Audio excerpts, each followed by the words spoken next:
So here these are my revision notes, and these are each and every point is there.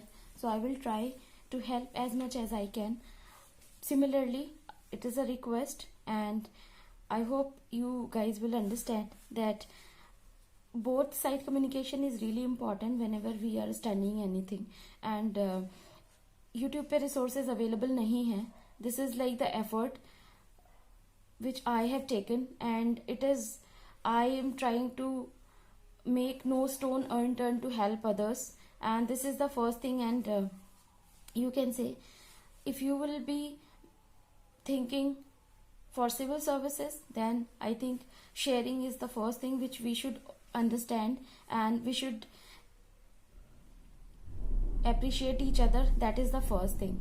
So अगर मैं answer writing की बात करती हूँ, तो these are some points which I have analyzed and I have penned down here.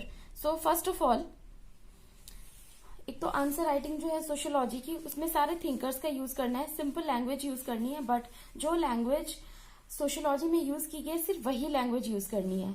जैसे बुर्जुआज and proletariat use किया गया है, और उसके अलावा चर्च एंड सिपॉइज का यूज किया गया है, एंड डायग्रामेटिक रिप्रेजेंटेशन होना चाहिए, use of names of the thinker और डायग्राम्स उसी के, जो डायग्रामेटिक प्रेजेंटेशन है उसी के अकॉर्डिंग होनी चाहिए. एंड उसके अलावा किसी जो भी थिंकर्स हैं, पहले आप उनका नाम अगर लिख रहे हैं या फिर आप लास्ट में लिख रहे हो, तो थिंकर की कोट मेंशन करने हैं. That will fetch you more marks. So that will help in gaining more and more marks to lead to the success, and hope we all will follow this, and then we will try to do work hard as much as we can do. So सबसे पहले long paragraph में नहीं लिखना है, हमें point two point लिखना है, line by line, जैसे 1 2 3 के पॉइंट्स में लिखते हैं. उसके बाद डायग्राम मस्ट है, फ्लो चार्ट्स होने चाहिए, टू द पॉइंट आंसर होना चाहिए, क्लास नोट्स जो भी मैं यहाँ पे शो कर रही हूँ, तो आप अपने नोट्स बनाएं. This is the request. Then only you will be able to retain each and every point in your brain. That is the must thing. क्योंकि अगर आप कितने भी PDF खरीद लेंगे या किसी भी मार्केट से कितना भी स्टडी मटेरियल जाके ले लेंगे, बट जब तक आप खुद से नहीं लिखोगे तब तक कोई चीज़ वर्क नहीं करेगी, और एग्जाम निकालना उतना ही टफ हो जाता है. बिकॉज हमें आंसर राइटिंग की प्रैक्टिस तो हमें वैसे भी करनी है, तो answer writing is more important then anything else. So class notes के अलावा उसके मल्टीपल रिविजन्स होने चाहिए. कुछ चीज़ समझ में नहीं आ रही है तो हाँ, फिर आप बुक ले सकते हो, और उसमें मतलब जो चीज़ें समझ चुके हो आप, उसको आप अगर बुक से पढ़ेंगे, then you will be able to understand each and every point. Apart from this, daily answer writing के क्वेश्चन से एटलीस्ट 2 आंसर तो लिखने ही लिखने हैं. आप इसी ग्रुप के या यूट्यूब के कमेंट बॉक्स में डाल सकते हो, या फिर later on if you will message me, then we can create a group के, उसमें हम इजीली एक दूसरे को अपनी आंसर राइटिंग दिखा सकते हैं. सो that will be helpful. Apart from this, syllabus आपके पास होना चाहिए. प्रीवियस ईयर के क्वेश्चन पेपर से मैं आपको भी दिखाती हूँ. प्रीवियस ईयर्स के क्वेश्चन पेपर आपके पास होने चाहिए, एंड 90% सिलेबस जो है वो लाइक रिलेवेंट फॉर्म में ही लिखें, और कवर जो भी करना है वो सारी चीज़ें पहले से ही होनी चाहिए आपके पास. जब भी आप अपनी नोट्स उठाएं तो आप रिवीजन कर सकते हो. बुक सामने रखो आप, तो आप मैच कर सकते हो कि हाँ, इसमें से अगर 2-3 लाइनें ऐड ऑन करनी है तो आप इजीली ऐड ऑन कर सकते हो. यहाँ पे मैंने स्मॉल मार्जिन लिया है, बट नोट्स में अगर आप चाहो तो थोड़ा या तो नीचे जगह छोड़ सकते हो या फिर साइड में जगह छोड़ सकते हो. तो अगर कुछ भी चीज़ ऐड ऑन करनी होगी तो वो लाइन्स आप इजीली ऐड कर सकते हो. Apart from this, clarity and understanding बहुत होनी चाहिए. किसी भी टॉपिक के बारे में आपको क्लियर अंडरस्टैंडिंग होनी चाहिए. एंड जितना भी जो भी क्वेश्चन, अगर आप क्वेश्चन पेपर बना रहे हो लास्ट ईयर के, तो उसके मॉडल आंसर्स तैयार करके लिखना बहुत ज़रूरी है. मैंने स्लीपी क्लासेस के भी वो देखे हैं, क्लासेस देखी हैं, तो वो भी आपको मतलब इजीली आप उन्हें भी रेफर कर सकते हो. बट ये है कि अगर आप, क्योंकि वो मैम PDF से पढ़ा रही हैं, तो अगर मुझे कुछ चीज़ें जो है अपनी लैंग्वेज में कन्वर्ट करके लिखना मुझे ज़्यादा इजी लगा, तो that's how I have prepared it. अगर आपको वैसे इजी लगता है तो आप वीडियो को पॉज कर करके बीच बीच में अपनी नोट मेकिंग कर सकते हो, और जो भी अंडरस्टैंडिंग है आप बुक सामने रख के भी अंडरस्टैंडिंग डेवलप हो जाएगी इजीली. करंट के एग्जाम्पल से, जो फर्स्ट पेपर की बात करते हैं तो करंट के एग्जाम्पल से रिलेट करके लिख सकते हैं हम कि सोसाइटी में जो भी चेंजेस आ रहे हैं, बिकॉज 250 मार्क्स का फर्स्ट पेपर है, 250 मार्क्स का सेकंड पेपर है। उसके अलावा जो भी स्टैंडर्ड बुक्स हैं, मैंने यहाँ पे अपनी जब नोट मेकिंग की थी तो मैंने यहाँ पे बनाया हुआ था, तो आप मेंशन कर सकते हो। क्लास नोट्स जो भी आप बनाएंगे खुद से, वो बहुत इंपॉर्टेंट है, बिकॉज जो एग्जाम टाइम में सबसे ज्यादा याद वही क्वेश्चन, वही लिखा हुआ आपका याद आता है। अपार्ट फ्रॉम दिस, इग्नू के एमए के नोट्स, हार्लम्बस ब्लू वाली लेनी है, इसमें जो सब रेफर करते हैं वो ब्लू ही रेफर करते हैं। सृष्टि मैम का भी देखा था मैंने वीडियो, उन्होंने भी ब्लू वाली ही बोली थी कि आप ब्लू वाली पढ़ सकते हो। उसके अलावा रिट्जर, सोशियोलॉजिकल थिंकर्स के लिए रिट्जर अच्छी है। उसके बाद कुरुक्षेत्र मैगजीन, ये जनरली इंडियन कॉन्टेक्स्ट में ज्यादा बोलते हैं सब लोग कि इंडियन कॉन्टेक्स्ट में आपको ज्यादा यूज करनी चाहिए। एंड स्ट्रैटिफिकेशन ऑफ सोसाइटी, कुछ जो भी चैप्टर है वो जैसे पेपर 2 में स्टार्ट होता है। उसके अलावा जो चैप्टर्स हैं जैसे स्ट्रैटिफिकेशन ऑफ मोबिलिटी, ये मैं ऑलरेडी आपको बता चुकी हूँ। एंड जो सोशियोलॉजिकल थिंकर्स हैं वो भी ऑलरेडी आप सिलेबस में देख सकते हो। So let's minimise the time, let me just showing you something else. So let's start from class 1. First of all, sociology society से मिलके बना है। जब आप सोसाइटी की स्टडी करते हो that is called sociology. And जितने भी let's, this is the first class, theoretically first class कह सकते हैं वैसे।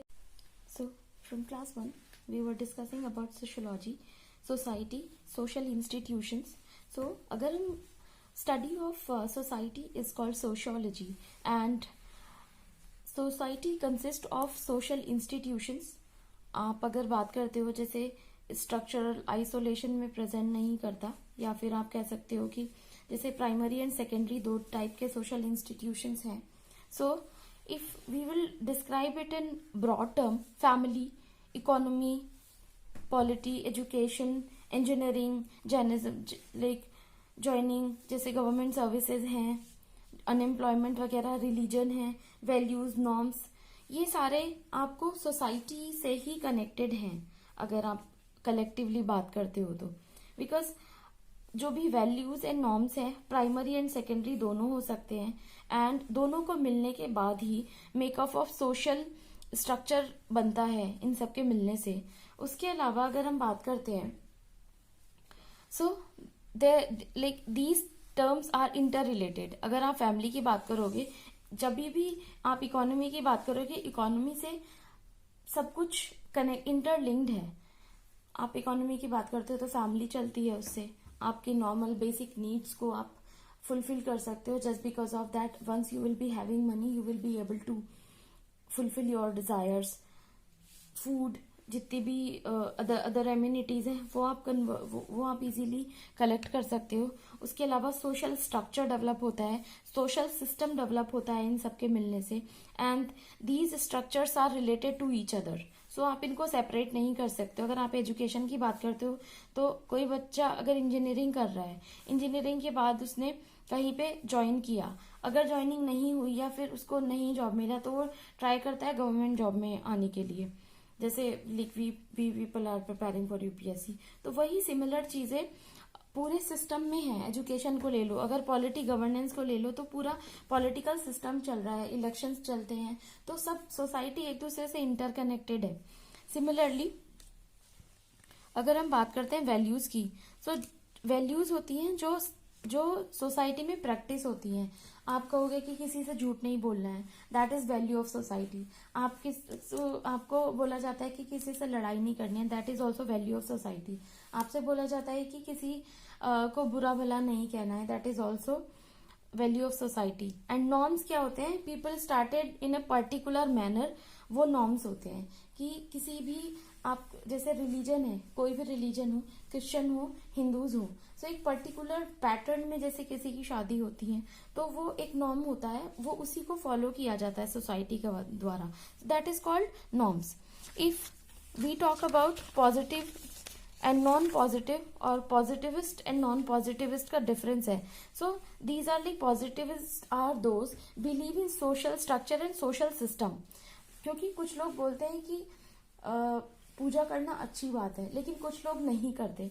So that is the difference कि एक पॉजिटिविस्ट होते हैं, एक टाइप के जो लोग होते हैं, दो सेगमेंट्स में डिवाइडेड हैं, पॉजिटिविस्ट एंड नेगेटिविस्ट, या फिर आप नॉन पॉजिटिविस्ट कह सकते हो. So they believe in social actions, they believe in social interactions, they believe leads to structuration and structures. So एक तो पूरे तरीके से सोसाइटी के हिसाब से, सोशल स्ट्रक्चर के, सोशल सिस्टम के हिसाब से चलते हैं, but they believe in social actions की आप उसमें पर्टिकुलरली आप कैसा एक्शन ले रहे हो individually. So this was just only the glimpse. So let me show you like what I have written. I have seen some videos. आप सृष्टि ma'am के भी वीडियोस देख सकते हो, उससे आपको काफी ज्यादा हेल्प मिल जाएगी. और अगर आपको ये चीज समझ में आ रही है तो that will be good. Though she has mentioned lots of books. So अगर दैट डिपेंड्स ऑन यू कि आप क्या चीजें रेफर कर रहे हो, या फिर आपको नोट से या फिर इन वीडियो से काम, अगर आप इजीली अंडरस्टैंड करके आप खुद से समझ के अपने नोट्स प्रिपेयर कर सकते हो. जो भी नोट्स, बिकॉज मैंने जो बनाए हैं सारे ऑथेंटिक सोर्सेज से बनाए हैं. सो आई एम श्योर कि ये आपको हेल्प जरूर करेगा. Just give me the reply on the comment box that you are able to understand or not. So first of all she has given Indian society की 12th class की book बोली थी उन्होंने एनसीईआरटी के लिए. Apart from this social changes and development in India, that is again 12th class IGNOU B and MA के notes. उसको मतलब ये है कि आप कितना रिलीजियसली फॉलो कर रहे हो, that's up to you. Apart from this paper 1 के लिए उन्होंने सोशोलॉजिकल थिंकर्स पे बहुत ज्यादा एम्फेसिस किया है. And apart from this coursera.com she has given this, so I gone through. उसके अलावा स्लीपी क्लासेस की भी उन्होंने 4 चैप्टर्स वहां से कंप्लीट किए थे कि कुछ अंडरस्टैंडिंग, बिकॉज कुछ अंडरस्टैंडिंग डेवलप होती है. उसके बाद आपको, अगर आप सेल्फ स्टडी कर रहे हो तो आपको चीजें खुद से एक्स्ट्रा एफर्ट लगाने पड़ेंगे. And that is why I have also put more than extra efforts to prepare these notes and mention and try to pen down it and then trying to deliver it to other so that I can help others also, because खुद से जब study करके understanding करते हैं तो उस type से नहीं हो पाता, बट एज एन एस्पिरेंट आप ये चीजें समझ पाते हो कि हाँ क्या क्या प्रॉब्लम होती हैं. तो इसीलिए I thought to share with you people and making notes of it. So ये उन्होंने बोला था Haralambos, and she told और ऑरेंज या ब्लू दोनों में ही देख सकते हो आप.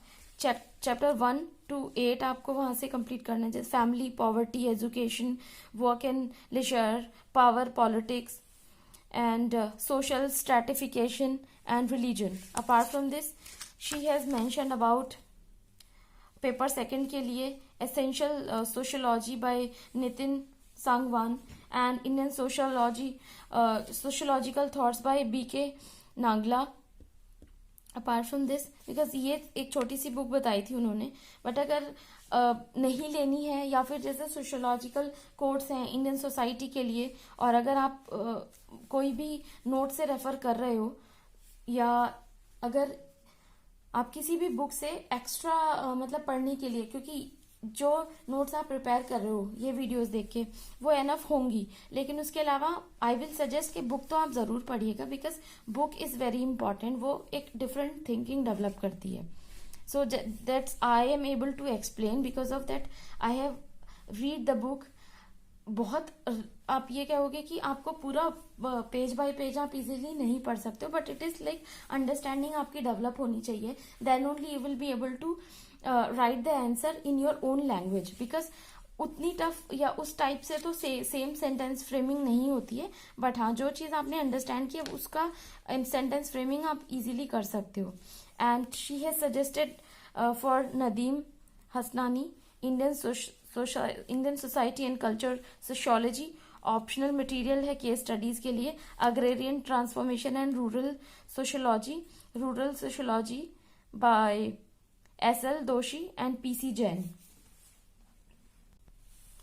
उसके अलावा आप आई विल सजेस्ट यू कि आप एक स्मृति मैम का क्लास देख लेना आंसर राइटिंग की. अगर उन्होंने हटा दी होगी तो just ping me up so जो कॉन्टेक्स्ट उन्होंने मुझे बताया था, I will show you that context and content दोनों में जो जिस तरीके से आपको अपना आंसर राइटिंग फ्रेम करना है, how she has given about the keywords, discussion, explanation, elaboration and definition. Her word का एक अलग मीनिंग होता है। अगर आप ये कीवर्ड से बात करते हैं, because keywords are very important, ऐसा नहीं होगा कि आपको डिस्कशन के लिए बोला है या डिस्कस करने के लिए बोला है तो फिर आप उसको क्रिटिकली एनालाइज कर दोगे, बिकॉज डिस्कशन में हमेशा कंपेयर एंड इवेल्युएट किया जाता है, एक्सप्लेनेशन में हमेशा क्रिटिकली एग्जामिन और एनालाइज करके तब आंसर लिखा जाता है, इलेबोरेटिव मैनर में आपको क्रिटिकली एनालाइज या एनालाइज करना होता है, उसके आंसर्स देने होते हैं। अकॉर्डिंगली अगर आप डिफाइन कर रहे हो तो क्रिटिकली इवेल्युएट कर रहे हो आप उसके आंसर्स को। So these are some terms जिसके मीनिंग्स मैंने ऑलरेडी यहाँ पे मेंशन किए हुए हैं।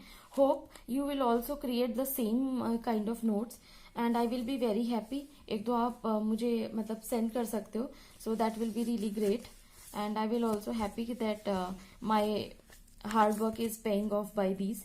Apart from this, she has also mentioned that write in a small paragraph or pointers and write like अपनी जो भी ओपिनियन है उसको किसी वैलिड पॉइंट के साथ ही मेंशन करना है, अदरवाइज अपनी ओपिनियन मेंशन नहीं करनी है।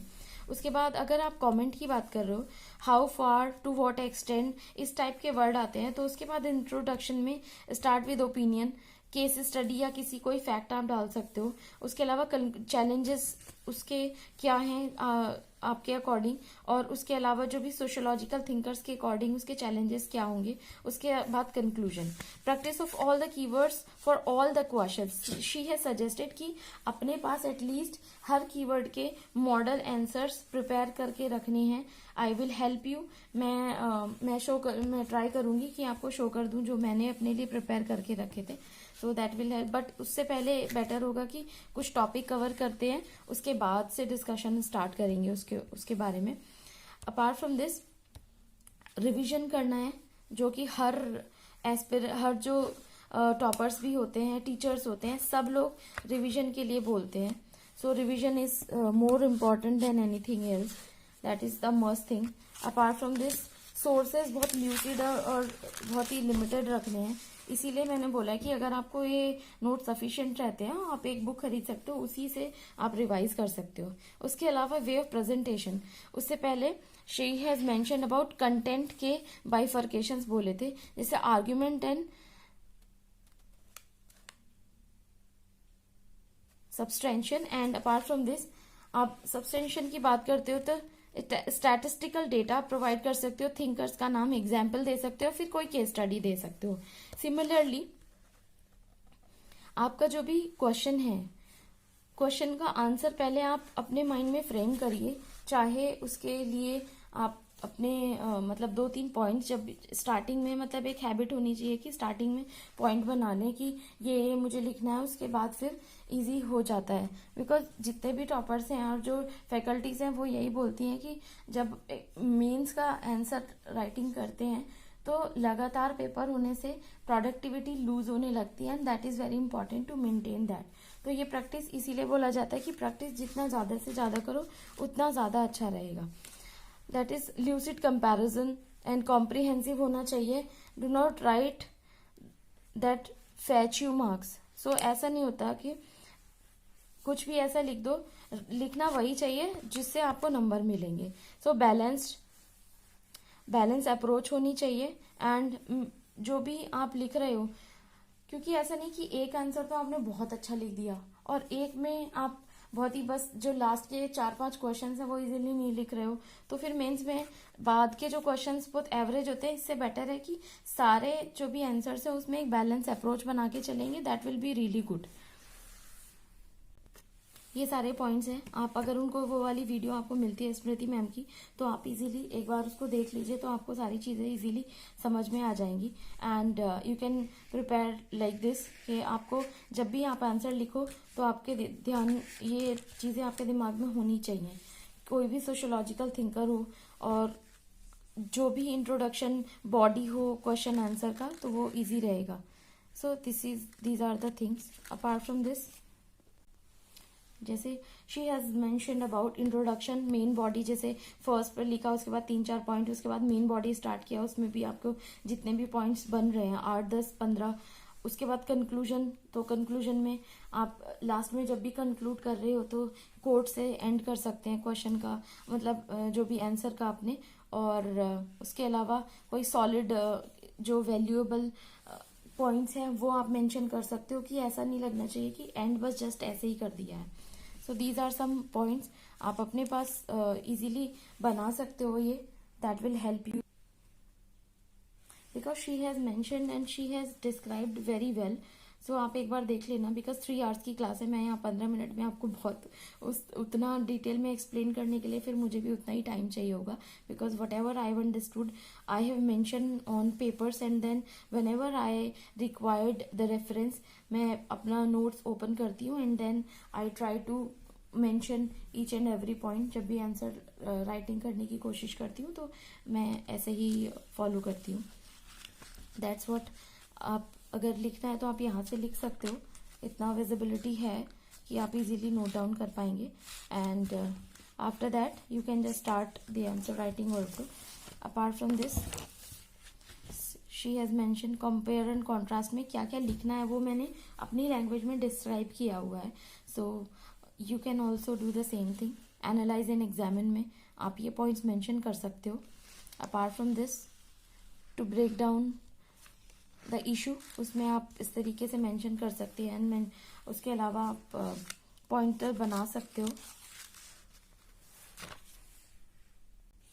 सो this is what she has mention, and I will suggest you, मुझे अगर मिलता है तो I will try to mention that link also below this video, and till then I will come back with the topic which will start from society as discipline, and we will proceed it accordingly. Thank you so much.